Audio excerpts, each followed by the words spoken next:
जब बजट सत्र चलता है तो सदन से गायब रहते हैं। वो बिहार की जनता की समस्याओं को लेकर के गंभीर नहीं रहे हैं। विपक्ष के दर्जा के लिए 25 विधायकों के समर्थन का दरकार होता है। अब उनके दल में 25 तो विधायक थे, नेता प्रतिपक्ष बन गए। तो राजनीतिक दलों के अंदर तो बैठक होती रहती है, कोई नई बात नहीं है। जब आपकी पार्टी की सरकार थी, आपके पूज्य पिताजी और माताजी शासन चला रही थी, तो बिहार के अस्पतालों का क्या हालात था। इस वक्त हमारे साथ बातचीत करने के लिए बिहार सरकार के मंत्री संजय सिंह टाइगर हैं। सर, नेता प्रतिपक्ष तेजस्वी यादव ने बिहार के स्वास्थ्य व्यवस्था पर सवाल उठाया है। उन्होंने साफ तौर पर कहा है कि पूरे तरीके से बिहार का स्वास्थ्य व्यवस्था लचर है और ऐसे में पूरे तरीके से ग्रसित हो गया है। देखिए, तेजस्वी यादव जी नेता प्रतिपक्ष हैं। अब आज के नेता प्रतिपक्ष से आप ये उम्मीद करते हैं कि वो सत्ता पक्ष के कार्यकलाप की सराहना करेंगे, तो मुझे लगता है ये संभव नहीं है। वो एक गैर जिम्मेवार की विपक्षी भूमिका निभा रहे हैं। जब बजट सत्र चलता है तो सदन से गायब रहते हैं। वो बिहार की जनता की समस्याओं को लेकर के गंभीर नहीं रहे हैं, इसलिए एनडीए के लोग भी उनके सवालों को गंभीरता से नहीं लेते हैं।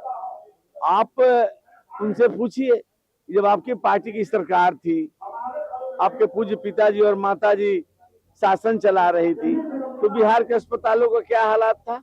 न रुई था, न सुई न था, न दवाई था, इंफ्रास्ट्रक्चर नाम का कोई चीज नहीं था। तो लोग तो इंजरी रिपोर्ट लेने सरकारी अस्पतालों में जाते थे, मरीज जाता नहीं था, न डॉक्टर थे। आज सब कुछ बेहतर हुआ है। अब तुलनात्मक दृष्टिकोण से देखे तो स्वास्थ्य व्यवस्था में आमूलचूल परिवर्तन हुआ है। लेकिन हम मानते हैं कि इतना बड़ा राज्य है, अस्पतालों पर बोझ है, तो सुधार की गुंजाइश है। उस दिशा में सरकार काम कर रही है। दल के नेता कह रहे हैं कि तेजस्वी यादव जब स्वास्थ्य मंत्री थे तब काफी बेहतर काम हो रहा था, अब जाकर जब मंगल पांडे आए हैं तब से काफी ज्यादा एक वीडियो भी उन्होंने शेयर किया है। कभी तेजस्वी यादव जी अपने काम के प्रति गंभीर होते तो मैं कह रहा हूँ कि प्रतिपक्ष के नेता के नाते सदन नहीं आते क्या। और तेजस्वी यादव जी ये नुक्ताचीनी छोड़ दे, वो खुद संकटों से घिरे हुए हैं। दल में एक संकट उत्पन्न हुआ है और चुनाव मतदान के बाद और मतगणना के पहले ये दावा कर रहे थे कि अमुक तारीख को अमुक समय में अमुक मुहूर्त में हम मुख्यमंत्री पद की शपथ लेंगे, और जनता ने हैसियत बता दी। बड़ी मुश्किल से प्रतिपक्ष की कुर्सी बची है। और आपको पता है कि प्रतिपक्ष के दर्जा के लिए 25 विधायकों के समर्थन का दरकार होता है। अब उनके दल में 25 तो विधायक थे, नेता प्रतिपक्ष बन गए, एक विधायक बागी हो गए हैं।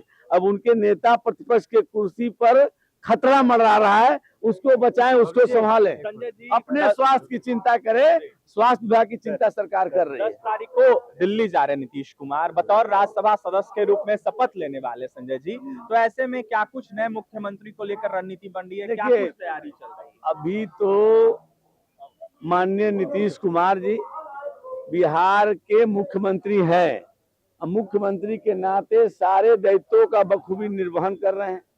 तो जब कोई रिक्ति नहीं है तो उसको कौन भरेगा, इसकी कैसबाजी ठीक नहीं है।